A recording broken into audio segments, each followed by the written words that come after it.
नमस्कार मित्रों, सीईसी गुरुकुल व्याख्यान माला में आपका पुनः हार्दिक अभिनंदन। हम तुलसीदास की भक्ति भावना पर चर्चा कर रहे हैं और तुलसीदास परम वैष्णव भक्त थे। तो वैष्णव धर्म में स्वामी रामानुजाचार्य द्वारा जो प्रपत्ति भक्ति की बात की गई, प्रपत्ति मार्ग का प्रवर्तन किया गया, उस प्रपत्ति को तुलसीदास अपने जीवन में भी अपनाते हैं और अपनी रचनाओं में भी प्रस्तुत करते हैं। विनय पत्रिका उनकी जीवन के उत्तरार्ध में रचित आत्मानुभूति परक रचना है, जिसमें वे अपने मन के भाव को, अपने दैन्य को, अपने निवेदन को प्रभु के चरणों में एक पत्रिका के रूप में प्रस्तुत करते हैं। विनय पत्रिका कथ्य और शिल्प, इस व्याख्यान में हम पहले इस पर विस्तार से चर्चा कर चुके हुए हैं। तो विनय पत्रिका में तुलसीदास की जो प्रपत्ति की भावना है, भक्ति की जो मूल में प्रपत्ति का भाव है, वे भावना सर्वत्र दिखाई देती है, जो शास्त्र सम्मत होते हुए भी शास्त्रबद्ध नहीं है। क्या अभिप्राय है कि जो आगम ग्रंथ, वैष्णव आगम ग्रंथों में प्रपत्ति का सिद्धांत बताया गया, प्रपत्ति के अंग की चर्चा की गई, वे सारे अंग हमें विनय पत्रिका में दिखाई देते हैं। जैसे जैसे तुलसीदास को अपने जीवन में अनुभव प्राप्त हुए, जैसे जैसे भाव उनके मन में आए, उसके अनुरूप वे अपने भावों को एक स्वाभाविक उद्गार के रूप में प्रस्तुत करते चले गए। और इसलिए वो कहते हैं, हिये हेरी तुलसी लिखी, सो सुभाए सही करी, बहुरी पूछिए पांचो। कि तुलसीदास ने ये जो विनय पत्रिका की रचना की है, किस रूप में की है? हिये हेरी, अपने हृदय के स्वाभाविक उद्गार के रूप में। जो उनके हृदय में भाव जागृत हुआ, कभी वो भाव सख्य के रूप में है, कभी वे भाव सेवक के रूप में है, कभी वे भाव दैन्य के रूप में है, कभी प्रभु के प्रति रक्षक के रूप में भाव है। तो जैसा मन में भाव जागृत हुआ, उस भाव को उसी रूप में उन्होंने प्रस्तुत कर दिया। तो और सो सुभाए, वही भाव जो है सही करी, उसको परमात्मा ने, प्रभु राम ने स्वीकृति भी प्रदान कर दी है। तो एक प्रपत्ति का भाव ही यही है कि भक्त को स्वयं कुछ प्रयास नहीं करना होता, भगवान उसे अपनी शरण में ले लेते हैं, शरणागति हो जाता है। तो जो विनय पत्रिका के पूरे प्रारंभिक पद देखिए और अंतिम पद देखिए, अंतिम पद में वो यही कह देते हैं, सो सुभाए सही करी, बहुरी पूछिए पांचों। पंचायत से, लक्ष्मण से, शत्रुघ्न से, भरत से, माता सीता से, सबसे पूछ करके वे स्वीकृति प्रदान करते। तो भगवान ने, प्रभु राम ने तुलसीदास को अपनी शरण में ले लिया। तो ये जो शरणागति हो जाना है, ये प्रपत्ति भाव है।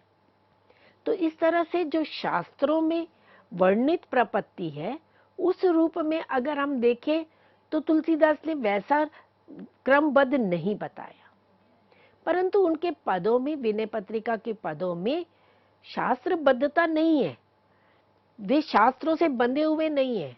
जबकि वे कहते हैं नाना पुराण निगमागम सम्मत, वे रचना कर रहे हैं। तो शास्त्रोक्त, शास्त्र सम्मत जो प्रपत्ति भाव था, उसका कहीं ना कहीं अनुकरण तुलसीदास कर रहे हैं। और इसीलिए जो 6 अंग प्रपत्ति के माने गए, वे 6 अंग हमें विनय पत्रिका में उनके पदों में दिखाई दे जाते हैं। जैसे सबसे पहला भाव क्या था? अनुकूल्यस्य भाव, कि तुलसीदास के मन में प्रभु राम की शरणागति के प्रति अनुकूलता का भाव होता है। और अनुकूलता का भाव जब आता है तो भक्त क्या करता है, प्रपन्न क्या करता है? अपने इष्ट का, अपने आराध्य के गुणों का गान करता है, वे उनकी महिमा का वर्णन करता है। तो तुलसीदास भी विनय पत्रिका में अपने राम को निर्गुण सगुण रूप दिखाते हैं। वहां मानस में सगुण रूप अधिक उभर कर आया है, पर विनय पत्रिका में राम जो है वो निर्गुण रूप में अधिक उनका प्रस्फुटन हुआ है। तुलसी अपने राम के विषय में कहते हैं, सर्वकृत सर्वभूत सर्वजित सर्वहित सत्य संकल्प कल्पांतकारी। वो कैसे हैं? सब सब कार्य को करने वाले हैं, सबको जीत लेने वाले हैं, सबका कल्याण करने वाले हैं, जिसने सत्य का संकल्प धारण किया हुआ है, जो कल्पांतकारी है। फिर एक अन्य पद में वो कहते हैं कि वे कैसे हैं? अनघ अद्वैत अनवद्य अव्यक्त अज अमित अविकार आनंद सिंधु अचल अनिकेत अविरल अनामय।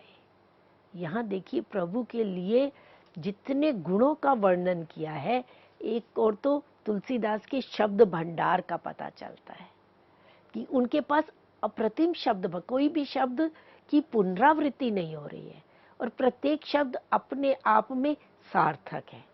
अनघ कैसे है? इष्ट उनके पाप रहित है, अद्वैत है, दो के भाव ही नहीं है, क्योंकि तुलसीदास की भक्ति अभेद भक्ति है। तो जब तक द्वैत भाव रहेगा तो भक्ति में अभेदता नहीं आ सकती। तो वो कैसे? अनवद्य है, अव्यक्त है, उनका कोई रूप व्यक्त नहीं है, अजन्मा है, अमित है, उनको कोई सीमित आकार में नहीं है, अविकार विकार रहित है, आनंद सागर है, अचल है, स्थिर है, अनिकेत एक स्थान पर रहने वाले नहीं है कि आप किसी एक मंदिर में देख लेंगे, किसी एक स्थान पर तीर्थ स्थल पर देख लेंगे, वो तो सब जगह रहने वाले, सब जगह उनका वास है। अविरल जो निरंतर हर युग में विद्यमान रहे, सर्वत्र रहे, अनामय रहे। तो इस तरह से तुलसी अपने राम के विविध गुणों का वर्णन करते हैं और राम का शरणागत के प्रति शील स्वभाव है। तुलसीदास कहते हैं कि उनके जो राम हैं वो उनकी शरण में जो भी आता है उन सबको अपने शील स्वभाव के कारण स्वीकार कर लेते हैं और उसके लिए वे उदाहरण भी देते हैं कि ठाकुर अति ही बड़ो, कि मेरे जो ठाकुर हैं वे बड़े हैं, बहुत उदार हृदय वाले, शील है, सरल सुठी है, सरल स्वभाव के, ध्यान अगम शिवहु भेटियो केवट उठी, कि शिव को वो ध्यान में भी जो प्राप्त नहीं हो पाते वही राम केवट को उठ करके गले लगा देते हैं। तो किस तरह से वो शरणागत के प्रति अपने शील स्वभाव के कारण आलिंगनबद्ध कर लेते हैं, उसके लिए केवट का उदाहरण देते हैं। और सुर सिद्ध मुनि कवि कहत को न प्रेम प्रिय रघुबीर सो, खग शबरी निशिचर भालू कपि किए आपुते वंदित बड़े। यहाँ देखिए ज्ञान की अपेक्षा, तप की अपेक्षा भक्ति को महत्व दे रहे हैं कि देवता विभिन्न तप कर करके ज्ञान के द्वारा परमात्मा को, प्रभु को प्राप्त करना चाहते हैं। सिद्ध मुनि अनेक तपस्या करते हैं परंतु उनको रघुवीर प्राप्त नहीं होते। किनको प्राप्त होते हैं? खग जटायु के लिए आया, शबरी निम्न वर्ण की स्त्री थी परंतु अपने अनन्य भक्ति भाव के कारण प्रभु की शरणागति हुई। निशिचर विभीषण के लिए कहा, भालू जामवंत के लिए कहा और कपि वानर हनुमान आदि वानरों के लिए, उन सबको किए आपुते वंदित बड़े, अपने समान बना करके उन्हें सम्मान प्रदान किया। तापर तिन की सेवा सुमिरी जिए जात जनु सकुचनी बड़े, कि प्रभु कैसे है? संकुचित हृदय वाले हैं, संकोचशील है, कि इन सब का इतना उपकार करने के बाद भी इन्हें अपने सम्मान देने के पश्चात भी वे अपने मन में इस संकोच से युक्त करते हैं कि उन्होंने तो मेरी इतनी सेवा की और मैं उनके लिए उनका कुछ उद्धार नहीं कर पाया। तो ये एक संकोचशील स्वभाव है। तो इस तरह से प्रभु के प्रति अनुकूल होने का भाव हमें दिखाई देता है। राम के प्रति अनुकूलता का भाव और दिखाई देता है, शरणागत के वो दुखों को दूर कर उनकी रक्षा के लिए सुदृढ़ वज्र पिंजर के समान है कि प्रणतारति भंजन जन रंजन शरणागति पवि पंजर नाव। कि वो कैसे है कि जो भी उनकी प्रणतारति शरण में आया है उनके कष्टों को तोड़ कर देने वाले, भंजन कर देने वाले, उनके कष्टों का निवारण करने वाले, जो भी उनके चरण में आया, जो भी उनके समक्ष आके प्रणत हुआ है, विनम्र हुआ है, जन रंजन है। शरणागत के लिए तो वो कैसे है, सुदृढ़ वज्र पिंजर के समान है। और प्रपत्ति भाव क्या है, नाहिन और को शरण लायक दूजो श्री रघुपति सम विपत्ति निवारण। अब ये अनन्य भाव है, ये अगाढ़ता है कि जो प्रपन्न है वे जब भक्ति के भाव से युक्त होता है तो फिर उसके सामने कोई शंका, कोई दुविधा, कोई संदेह नहीं है। और तब तुलसीदास क्या कहते हैं, नाहिन और को शरण लायक, कोई दूसरा ऐसा शरण देने लायक शरणागति है ही नहीं। जैसे प्रभु राम विपत्तियों का निवारण करने वाले हैं, उनके समान कोई दूसरा नहीं है। ये अनन्यता का भाव है, ये एक निष्ठता का भाव है। और तुलसीदास द्वारा अपने मन को, अपनी सभी इंद्रियों को राममय करने का संकल्प किया गया।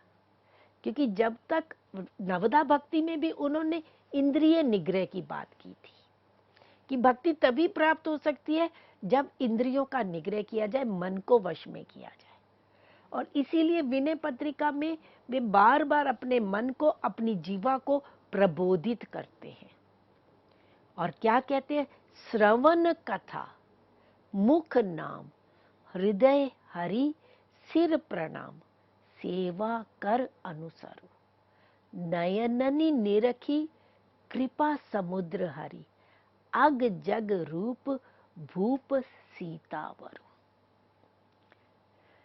कि भक्त को क्या करना चाहिए, श्रवण कथा, कानों से अपने इष्ट की, अपने आराध्य के स्वरूप की कथा, उनका गुणगान सुनना चाहिए, मुख से उनका गुणगान करना चाहिए, हृदय में अपने आराध्य को धारण करें, सिर से प्रणाम करें, सेवा कर अनुतरो, और हाथों से उनकी सेवा करें। नयननि निरखी कृपा समुद्र, प्रभु तो कैसे है, कृपा सागर है। तो ऐसा रूप, ऐसे स्वरूप के, ऐसे राम को अपनी आंखों से निरख करके, जो हरि कैसे है, अग जग रूप है, जो भूप है, शासक है, विश्व नियंता है, विश्व नियामक है, और सीतापति है। तो इस तरह से अपनी सभी इंद्रियों को राममय करने का संकल्प करते हैं और अपने मन को प्रबोधित करते हैं। तो ये तो पहला अंग था प्रपत्ति का, जिसमें आराध्य के प्रति, अपने इष्ट देव के प्रति एक अनुकूलता का भाव भक्त के हृदय में होता है। और दूसरा प्रपत्ति का अंग है प्रतिकूलता का वर्जन, कि जो नकारात्मकता है, जो इष्ट देव के वंदन में, उनके ध्यान में बाधक बनता है, उन सब का निषेध कर देना। इसीलिए गोस्वामी तुलसीदास विनय पत्रिका में स्पष्ट कह देते हैं, जाके प्रिय न राम वेदेही सो छाड़िए कोटि बैरि सम यद्यपि परम स्नेही। कि कोई आपका कितना भी सगा है, कितना भी प्रिय है, आपका परम स्नेही है, उसको कैसे छोड़ दो, कोटि बैरि सम, करोड़ों शत्रुओं के समान। क्यों छोड़ दो, जाके प्रिय न, जिसको सीता और राम प्रिय नहीं है, ऐसे व्यक्ति को, चाहे भी आपका कितना भी घनिष्ठ है, कितना भी सगा है, उसको अपना शत्रु मानते हुए छोड़ देना चाहिए। तो ये प्रतिकूलता का वर्जन है कि जो नास्तिक है, जो परम तत्व को नहीं मानते, जो परमात्मा को नहीं मानते, उनका परित्याग करने में ही भक्त के लिए उत्तम है। फिर और क्या कहते हैं, श्रवणनी और कथा नहीं सुनियो, रसना और न गहियो। रोकियो नयन बिलोकत और, शीस ईसही नहीं हो। ना तो नेह नाथ सो करी, सब ना तो नेह बहियो। जैसे सूरदास कहते हैं, मेरो मन अनत कहाँ सुख पावे, जैसे उड़ी जहाज को पंछी फिरी जहाज पर आवे। तो मन को अपने आराध्य में, अपने परम में निरंतर लगा देना, ये प्रतिकूलता का वर्जन है।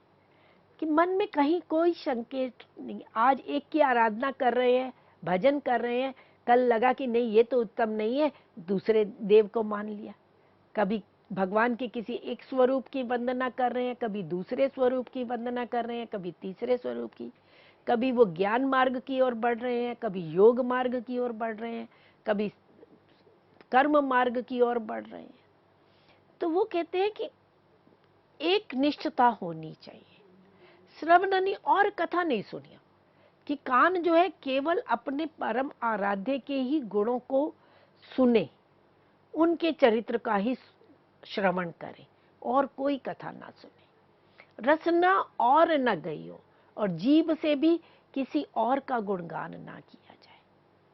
रोकियो नयन बिलोकत और, आंखें भी किसी दूसरे को देखने के लिए ना रुके, क्योंकि ये अनन्यता है, ये प्रगाढ़ता है, ये एक निष्ठता भाव है। शीस ईसई नहीं है कि सिर जो है किसके सामने झुकना चाहिए, अपने आराध्य के समक्ष। और ना तो नेह, सभी संबंध सभी स्नेह केवल उस परमात्मा के साथ ही जोड़ने चाहिए।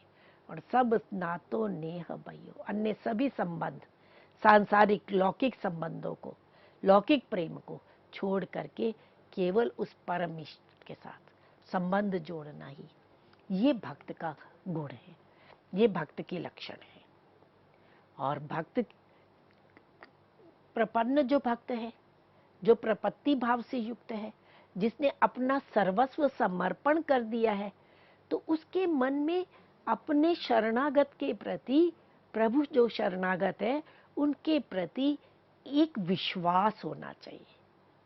क्या विश्वास होना चाहिए? रक्षिष्यति, कि वे मेरी रक्षा करेंगे, ऐसा विश्वास। और ये प्रपन्न का अडिग विश्वास है। और इस विश्वास को गोस्वामी तुलसीदास अपनी रचनाओं में बार बार बताते हैं। दोहावली में भी वो यही बात कहते हैं कि एक भरोसो एक बल, एक आस विश्वास, एक राम घन श्याम हित, चातक तुलसीदास। कि प्रभु के प्रति श्रद्धा विश्वास कैसा होना चाहिए? चातक पक्षी के समान। जैसे चातक पक्षी है, वे स्वाति नक्षत्र के जल की बूंद को ग्रहण करता है, अन्य किसी नदी नाला पोखर आदि का जल ग्रहण नहीं करता। प्यासा मर जाता है परंतु दूसरा जल ग्रहण नहीं करता। तो ऐसे ही भक्त जो है, उसे कष्ट मिले, उसे उसके जीवन में कितनी विपदाएं आए, कितनी भी यातनाएं सहन करनी पड़े, पर उसका एक भरोसा, एक बल, एक विश्वास, एक आशा अपने आराध्य के प्रति होनी चाहिए। तो ये अडिग विश्वास प्रपन्न की एक महत्वपूर्ण विशेषता है। इसीलिए विनय पत्रिका में भी वे कहते हैं, जो पे कृपा रघुपति कृपालु की, भैर और के कहाँ करे, होई न बांको बार भगत को, जो को कोटि उपाय करे। कि प्रभु की कृपा जब प्राप्त हो जाती है तो फिर कोई शत्रु कुछ नहीं बिगाड़ सकता। तब भक्त का बाल भी बांका नहीं हो सकता। कोई कितने भी उपाय कर ले, कितनी भी यातनाएं दे ले, उसका बाल भी बांका नहीं हो सकता, अगर प्रभु रक्षक के रूप में ये विश्वास है कि वो मेरी रक्षा करेंगे। और यही भाव तुलसीदास के अपने व्यक्तिगत जीवन में उन्हें बार बार अनुभव हुआ। बार बार वे देखते हैं कि समाज के द्वारा उन्हें प्रताड़ित किया गया। अपने ही समकालीन जो ब्राह्मण थे, वे उन्हें प्रताड़ित करते थे, उनकी लिखी हुई रचना को उन्होंने जल में प्रवाहित कर दिया, अनेक कष्ट दिए, परंतु उन्होंने रघुपति की कृपा दृष्टि पर उनके प्रति विश्वास में कभी भी संदेह नहीं किया। तो इसीलिए जो प्रपन्न की एक विशेषता है कि रक्षयिष्यति, कि भगवान जो है उनकी रक्षा करेंगे, ये दृढ़ विश्वास गोस्वामी तुलसीदास में निरंतर बना रहा है। और फिर एक अन्य उसमें अंग आता है कि प्रभु ही एकमात्र रक्षक हैं। समाज में जो राजा महाराजा हैं वो इस भूमि के रक्षक हैं और अपने आप को बहुत बड़ा मानते हैं, परंतु गोस्वामी तुलसीदास कहते हैं कि केवल परमात्मा ही एकमात्र रक्षक है और कोई नहीं है। और कहूँ ठोर रघुवंश मणि मेरे, पतित पावन प्रणत पाल असरन सरन, बांकुरे विरुद्ध बिरुदैत कही केरे। कि मैं और किसकी शरण में जाऊं, कोई और मेरे लिए शरण ही नहीं है। ये रघुवंश मणि है आप, तो आपके अशरण में गए बिना और मेरे लिए कोई सहारा नहीं है। और फिर प्रभु कैसे है, वो एकमात्र रक्षक है। वो क्या है, पतित पावन है, पतितों का अधमों का उद्धार करने वाले हैं। और जो प्रणत है, जो उनकी शरण में आ गया उसका पालक करने का, उसको शरण देने का, एक अभय प्रदान करने का संकल्प ले लेते हैं, तो प्रभु ही एकमात्र रक्षक है। तो है परिणाम भलो तुलसी को, शरणागत भय भानी हो। तो इस तरह से, क्योंकि विभीषण भी जब राम जी की शरण में आ जाते हैं, रावण के भाई हैं, शत्रु पक्ष की ओर से आए हैं, तो जबकि हनुमान जी को भी, लक्ष्मण को भी, अन्य सभी सुग्रीव आदि को भी संदेह होता है कि कहीं वो गुप्तचर बन करके तो नहीं आए, हमारा भेद लेने के लिए तो आए, परंतु क्योंकि वे शरणागत थे तो इसलिए प्रभु राम जो है उनके प्रति किसी संदेह भाव को नहीं रखते, क्योंकि वे प्रणत पाल हैं, शरणागत रक्षक हैं।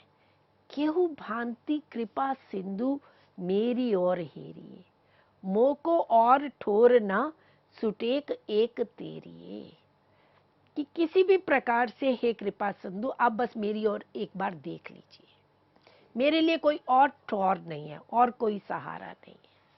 तो तुलसीदास के प्रभु कैसे हैं, आरत आरती हर, दुखियों के दुखों को दूर करने वाले हैं, अभय प्रदान करने वाले, अभय बाह के ही ना दई है, कि और कोई ऐसा नहीं है जो अपने भक्त को अपनी शरण में ले ले और उसे अभय प्रदान कर दे। तो प्रभु को एकमात्र रक्षक, गोप्ता के रूप में मानना, ये प्रपन्न का एक मुख्य शर्त होती है। और तुलसीदास भी मनसा वाचा कर्मणा प्रभु की शरण को ही ग्रहण करते हैं, पूर्ण रूप से वो एक गति राम कहते हैं कि आप ही मेरे एकमात्र आश्रय हैं, एकमात्र सहारा हैं, और मैं मन वचन कर्म से पूर्णतया आपके ही अधीन हूँ। प्रभु ही एकमात्र रक्षक है। और इसीलिए वे बार बार प्रभु राम से यही प्रार्थना करते हैं कि पाही पाही, रक्षा करो रक्षा करो। राम राय बिनु रावरे मेरो को ही तू, कि आपके बिना मेरा कौन और हितकारी हो सकता है। पाही पाही राम, पाई राम भद्र रामचंद्र, सुजस श्रवण सुनी आए हो शरण, कि मैं तो आपके यश को सुन करके आपकी शरण में आया हूँ। तो इसलिए हे दीन बंधु, दीनता दरिद्र दाह दोष दुख, दारुण दुसह दूर दुरित हरण, कि आप तो दीनों के दुखों को, कष्टों को हरने वाले हैं, सभी दुरितों को दूर करने वाले हैं, तो मेरे भी कष्टों को दूर कीजिए। तो प्रपत्ति में एक ये भी शर्त होती है कि भक्त जो है वो आत्मसमर्पण कर देता है, अपने आप को पूरी तरह समर्पित कर देता है। तुलसीदास ने भी प्रभु राम के चरणों में स्वयं को पूर्णतया समर्पित कर दिया। वहां न सुमति सुगति संपत्ति कछु, रिद्धि सिद्धि विपुल बढ़ाई, हेतु रहित अनुराग राम पद के अनुदिन अधिकाई। जो भगवत गीता में निष्काम भक्ति की बात की गई है, वही निष्काम भक्ति विनय पत्रिका में तुलसीदास कहते हैं कि उनकी भक्ति कैसी है, हेतु रहित, बिना किसी प्रयोजन के अनुराग है राम के चरणों में, बिना किसी स्वार्थ के उनसे नाम है। तो इस तरह से वे प्रभु से क्या प्रार्थना करते, जैसो हो तैसो राम सबरो जन जनी परिहरिए, कि आप मुझे अपना लीजिए, आप कृपा सिंधु हैं, आप कौशल धनी हैं, आप शरणागत पालक हैं, तो आप मुझे किसी भी रूप में अपना लीजिए। तो पूर्ण समर्पण का भाव, सर्व समर्पण का भाव जब तक भक्त में नहीं आता तब तक वह प्रपत्ति को प्राप्त नहीं करता, शरणागति को प्राप्त नहीं करता। और इसीलिए तुलसीदास ने अपने दैन्य भाव को भी प्रकट किया। तू दयाल दीन हो, तू दानी हो भिखारी, हूँ प्रसिद्ध पात की तू पाप पुंजहारी।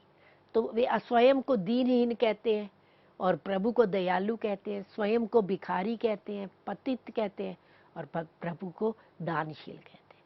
तो इस तरह से अपने दैन्य भाव को प्रस्तुत करते हुए वे विनय पत्रिका में निरंतर प्रभु से अपनी शरणागति के लिए प्रार्थना करते हैं। तो इस तरह से मित्रों हमने देखा कि विनय पत्रिका में तुलसीदास की जो भक्ति भावना है वो प्रपत्ति भाव की भक्ति है। वे प्रपन्न भाव से, कभी प्रभु के प्रति शरणागति भाव से युक्त होकर के, सर्व समर्पण भाव से युक्त होकर के अपनी भक्ति भावना प्रस्तुत करते हैं। इसी के साथ हम अपना आज का व्याख्यान यही समाप्त करते हैं। धन्यवाद।